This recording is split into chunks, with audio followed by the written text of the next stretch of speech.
with no additional full round of talks expected.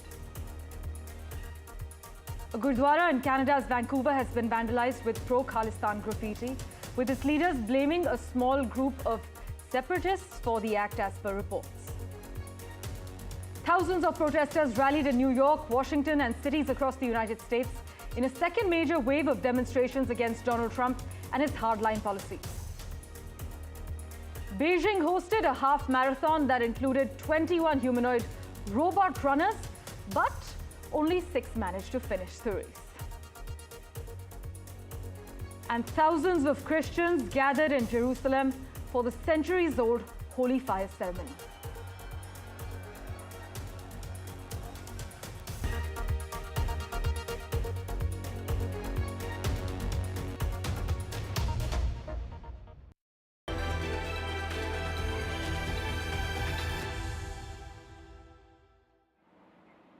Well, our big focus, it's the first such visit by an American Vice President to India in 12 years. US Vice President JD Vance will arrive in Delhi today with his family on a rare 4-day trip by an American Vice President that will take them to Agra and Jaipur as well. Now, Mr. Vance is due to land in Delhi along with his wife, Usha and their 3 children, and a delegation of US government officials, which actually includes the US National Security Council Senior Director for South and Central Asia, Ricky Gill. Mr. Vance will be given an official guard of honor at the airport in just a short while from now and is due to meet Prime Minister Modi, who is expected to be accompanied by members of his cabinet at a dinner at his residence in the evening. But with Trump's sweeping tariffs on a 90-day pause, is there behind-the-scenes urgency from either side to finalize the deal before the clock runs out? Well, take a look at our report.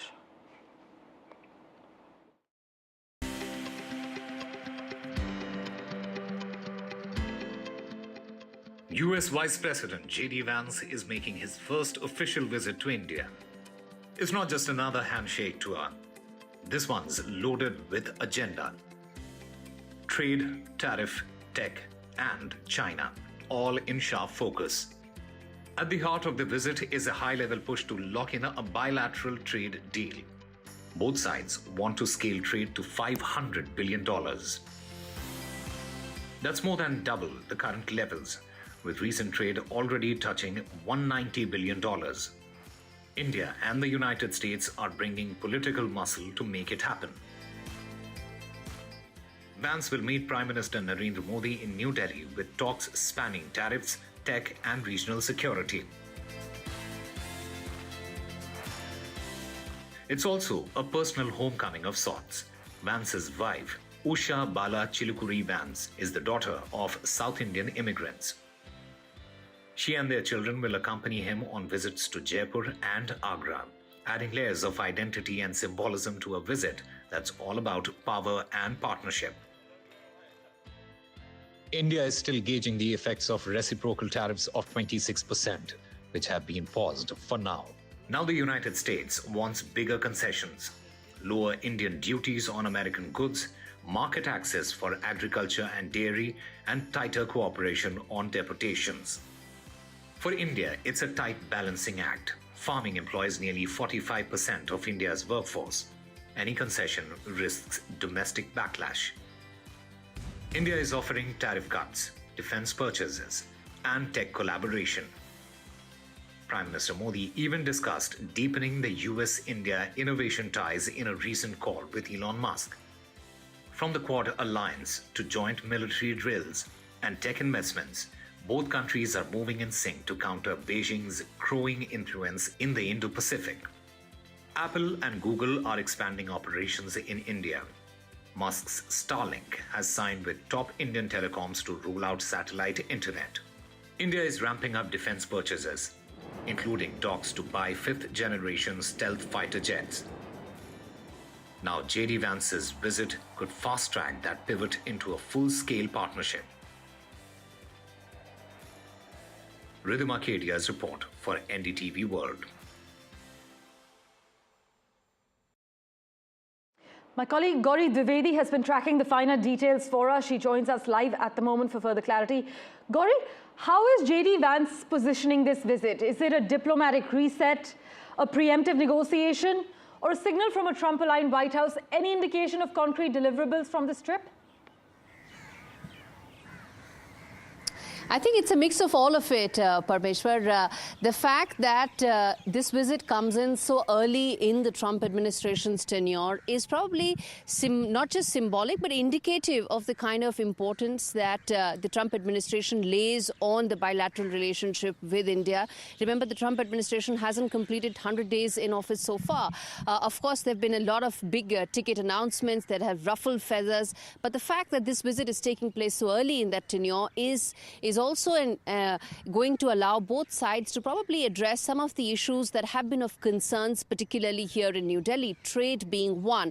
But having said that, this is also a vice president that is unlike the previous vice presidents that America has seen, at least in the last couple of decades. He's more involved in policy making. His views are very aligned to that of the president, and his views are known publicly. So that, I think, is a big departure from the previous vice presidents that America has seen. So his visit here, his visit for 3 days, talking about trade, tech, diplomacy, strategy, all of it, and geopolitical goals that may be common for India and the US, I think is extremely important and could lead to some important takeaways at the end of this visit. Well, it is the first such visit by an American vice president to India in 12 years. Gauri, thanks so much for joining us with that crucial update. We will, of course, revert to you for regular updates. With that, let's turn our attention to the other big story we're tracking. Negotiations for the much-anticipated India-UK free trade agreement are nearing conclusion, with no additional full round of talks expected. But after 14 rounds of discussions since the talks began in January 2022, the process has now entered its final stages, with officials indicating that deliberations are progressing at an accelerated pace. In fact, sources have indicated that the most important sticking point in these negotiations remains the mechanism for dispute resolution. But for further clarity, let's go across to my colleague Rishabh Bhatnagar, who's been looking at all the key details. Rishabh, where do things stand currently? And we're given to understand that Piyush Goyal is heading to London next month for a follow-up meeting with the UK Secretary of State for Business and Trade, right? Right, Parmeshwar, things with the UK stand, they're basically divided on three fronts. With the UK, we're negotiating a deal on three fronts, one of them being a free trade agreement, the second being a double taxation avoidance agreement, and the third being a bilateral investment treaty. Now, the bilateral investment treaty is the one on which work is currently ongoing. That is where the negotiations are continuing. The FTA talks are nearly done now. 14 rounds have taken place, and that is sufficient now. What we're also seeing from the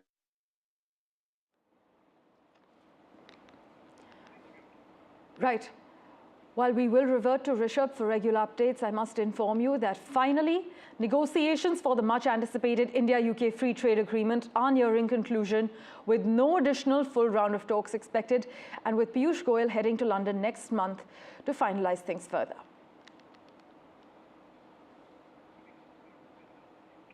And with that, let's get you now updates from Canada. A Gurdwara in Vancouver was vandalized overnight with pro-Khalistan graffiti, and the incident accused at the Khalsa Diwan Society, or KDS Gurdwara in Vancouver, better known as the Ross Street Gurdwara. In fact, the images that are playing out on your screens at the moment, they were shared on the official account, Gurdwara administration. It showed the word Khalistan spray painted in multiple places on the wall surrounding the parking lot of the Sikh temple. The Vancouver Police Department is currently investigating the incident that occurred on Saturday morning. Maha Siddiqui has been tracking all the finer developments for us. She joins us live from Vancouver at the moment. Maha, we're given to understand that this incident has taken place. Separately, we're also hearing of an incident that occurred at a temple. Take us through the latest developments. That's correct. There were two incidents that took place. One on Ross Street, where there is a Gurudwara which was spray painted with hateful graffiti. And the leaders of the Gurudwara say that this is being done by a small group of pro-Khalistan separatists who are indulging in intimidation tactics and also trying to create divisions within the Sikh community. And they say that this goes against not just the ethos of Sikhism, which calls upon inclusivity, but also the ethos of the Canadian society at large. And simultaneously, there was another incident that took place at the Lakshmi Narayan Temple in Surrey. Surrey is another city, but very close to Vancouver, about 50 minutes or 1 hour drive from Vancouver. And here again, hateful graffiti was seen painted at the Lakshmi Narayan Temple building wall. And the leaders of the temple there have said that it is not a coincidence that both these have taken place on the same day. They've also linked it to the advanced polling of the election. And they've said that this should be investigated together, considering that these great hateful graffiti were painted both on the Gurudwara on Ross Street in Vancouver and at the Surrey Lakshmi Narayan Temple. So they are linking both these incidents that took place. But yes, both of them have taken place either in Vancouver or close to Vancouver. The Vancouver Police Department, which is investigating the graffiti on the Gurudwara, have said so far they have not been able to apprehend any suspect. However, they are investigating the matter. Maha, as always, thanks so much for joining us with the latest regarding this story. Let's also get in an update with Maha as far as elections are concerned. Canada says preliminary estimates show that nearly 2 million Canadians voted on Friday, which is the first day of advance polls. Representatives of the non-partisan agency said that's a record turnout. But for the latest lowdown, let's go across to Maha. Maha, where do things stand as far as the Canadian polls are concerned? Well, these numbers certainly are very encouraging for Election Canada, considering that 2 million voters came out on the first day of advance polling, that is on Friday itself. However, they are saying that let's not jump the gun and assume that this will result in a greater voter turnout on the final day. Last time in 2021, the voter turnout was around 63%, and the participation of the youth was much lower at 47%. And that is why we are seeing a lot of extra effort that is being made by Election Canada. For instance, last week, they had separate stations within 100 universities and colleges across Canada, where the people from 18 to 24 years of age could come and vote no matter where they were. The advanced polling is also held usually in Canada, and this time this is being held for 4 days on a long weekend to encourage voters who might have conflicts in their schedule on the final day to come ahead and vote. Now, many voters were seen saying that they've been waiting in the queue. This is unusual because usually the queues are not that long. So they also believe that this might be indicative of the fact that the voter turnout overall may be larger this time around, and that people are keen on participation because of the situation, especially with regards to giving one party a clear mandate they believe is necessary to be able to take on US President Donald Trump and the threats coming in from the US as far as the economic coercion is concerned or the annexation threats are concerned. Early voting had also started pretty much around the time of the campaign, where special ballots were allowed for people who are not within the country, citizens, Canadian citizens outside the country could also vote through that. That ends on the 22nd of April as well. By a special ballot by mail or post ends at that time. And this advanced polling ends tomorrow on Monday here in Canada. It's a 4-day event, just a week ahead of the final day of polling. Maha, as always, thank you so much for joining us with the lowdown from Vancouver.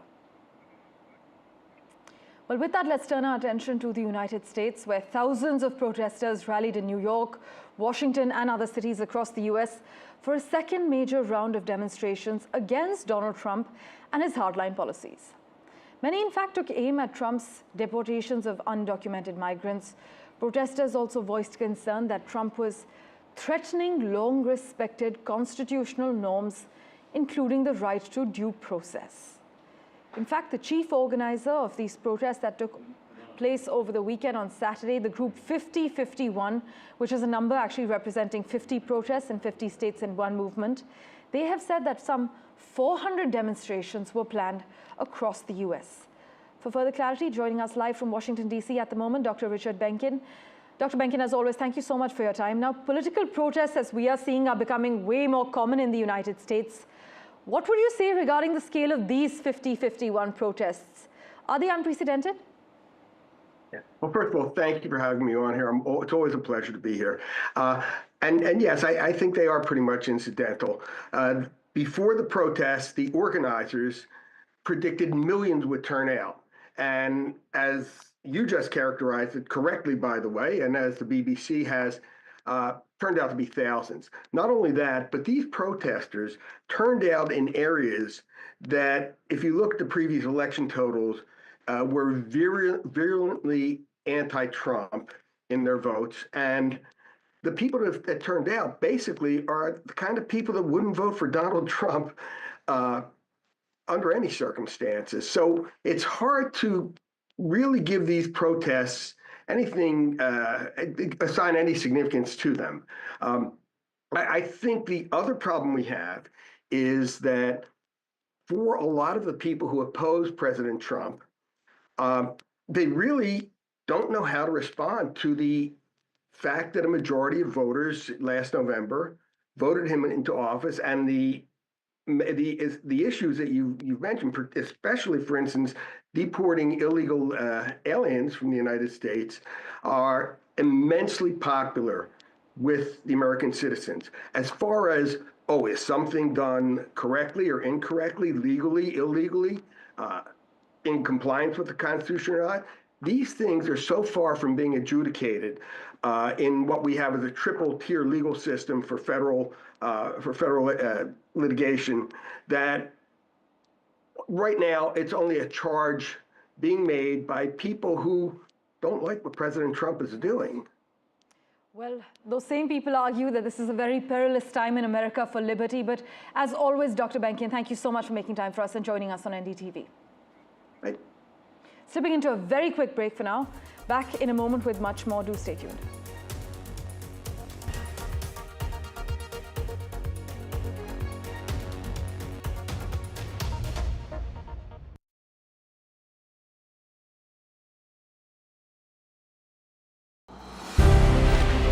From energy grids to tech breakthroughs to defense cooperation, Prime Minister Modi's fourth visit to Sri Lanka is set to be the most consequential, one that will elevate and reshape the India-Sri Lanka ties from here on. And watch that unmatched, non-stop ground coverage on NDTV World with me, Gauri Dwivedi, right here from Colombo.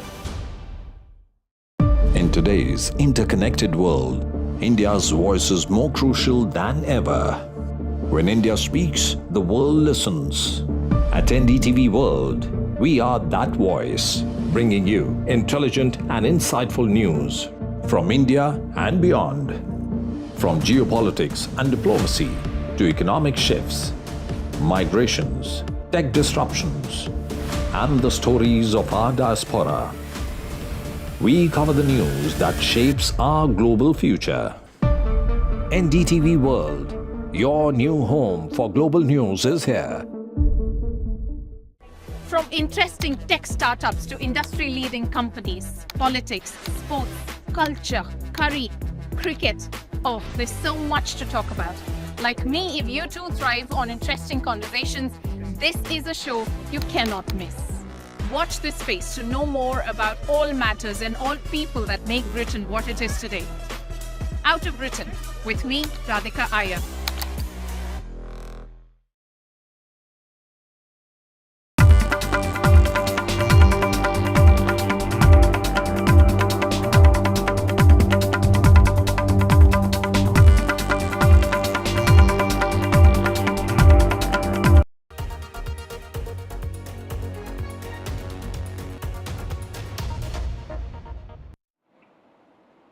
Well, meanwhile, Prime Minister Modi will embark on a two-day visit to the Kingdom of Saudi Arabia. From energy security to defense cooperation and cultural synergy, here's how India is engaging one of its closest partners in West Asia.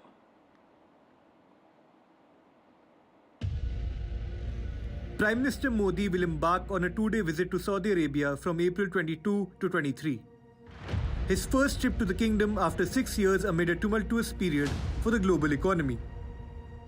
The Honorable Prime Minister will be paying a visit to Saudi Arabia next week on 22nd and 23rd of April 2025.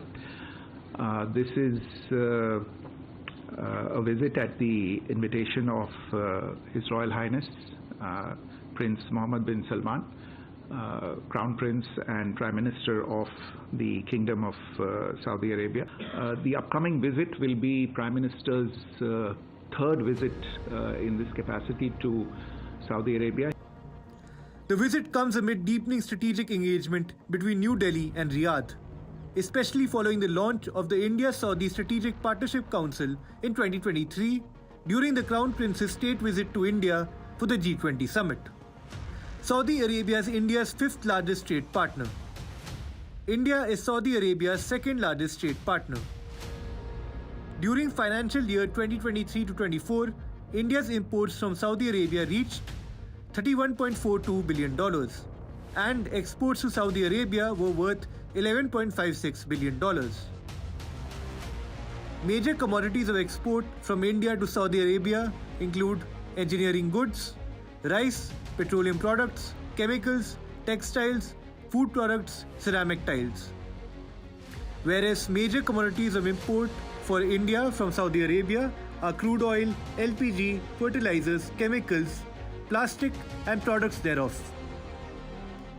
Saudi Arabia remained India's third largest crude and petroleum product sourcing destination for FY 2023-24. India imported 33.35 MMT of crude oil in FY 2023-24 from Saudi Arabia, accounting for 14.3% of India's total crude oil imports. In FY 2023-24, Saudi Arabia was the third largest LPG sourcing destination for India, accounting for 18.2% of the total LPG imports of India for 2023-24. While the regional situation is still in turmoil, with the Houthis trying to disrupt maritime traffic on the Red Sea, India is keen to engage with Saudi Arabia and other partners in the region to restore stability. The Indian Navy has mounted a significant effort in that area and already taken a number of measures to ensure the safety of merchant ships and seafarers. Discussions on the situation about on West Asia, the current state of affairs between Israel and Palestine. And obviously on that front also, we've seen developments of some concern. Saudi Arabia plays a very important role in addressing this issue. India has remained involved with all the principal actors in this issue. Be it the progress of the India-Middle East-European corridor or the Ukraine-Russia war, the PM is expected to discuss issues of regional and global relevance. The Prime Minister had articulated India's position about the need for dialogue to address and resolve this issue, for people to sit around a table and for the principal protagonists to sit around the table and find solutions to this. And we are glad to see some of that happening. And it's good that a partner such as Saudi Arabia is involved in this exercise. Again, I cannot prejudge what the nature of the discussions will be, but this is going to be a significant subject.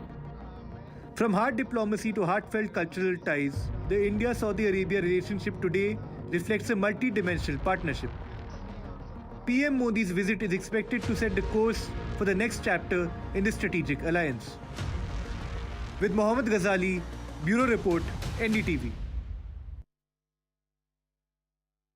In other news, Ukraine and Russia have accused each other of breaching a 30-hour Easter truce announced by Russian President Vladimir Putin on Saturday. That has now expired. Take a look at the finer details. Russian President Vladimir Putin declared what he called a humanitarian ceasefire, a 6-hour Easter truce from Saturday evening to midnight. Руководствуясь гуманитарными соображениями, сегодня с 18:00 часов до 00 часов с воскресенья на понедельник российская сторона объявляет пасхальное перемирие. Приказываю на этот период But even before the candles went out in Moscow's cathedral, fresh shelling was reported from Ukraine's front lines. Ukraine recorded 387 shelling incidents and 19 assaults during the hours Russia claimed to be observing a ceasefire. Ukraine's military confirmed that while activity has reduced, the fighting hasn't stopped. Explosions were heard in Russian-held Donetsk. Drone attacks hit Kherson. On Easter Sunday, Zelensky stood before Kiev's St. Sophia Cathedral in a traditional embroidered shirt and gave a message of hope. Дорогі народи, нехай цей день настане. Година зла скінчиться. Прийде день життя, день миру, день України. День довжиною в століття. The timing of Putin's truce also raised eyebrows. It came a day after Washington issued an ultimatum.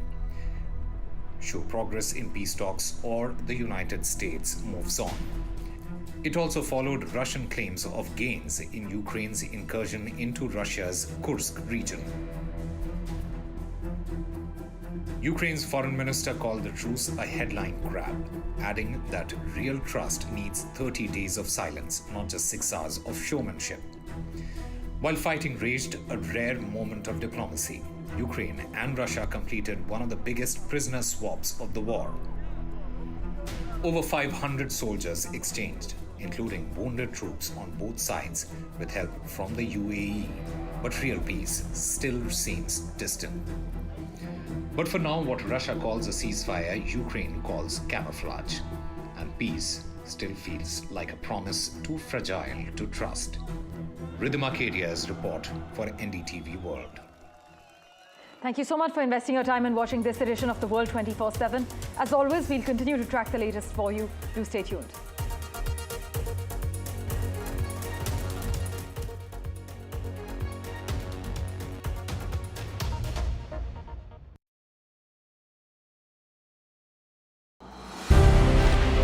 From energy grids to tech breakthroughs to defense cooperation, Prime Minister Modi's fourth visit to Sri Lanka is set to be the most consequential, one that will elevate and reshape the India-Sri Lanka ties from here on. And watch that unmatched, non-stop ground coverage on NDTV World with me, Gauri Dwivedi, right here from Colombo.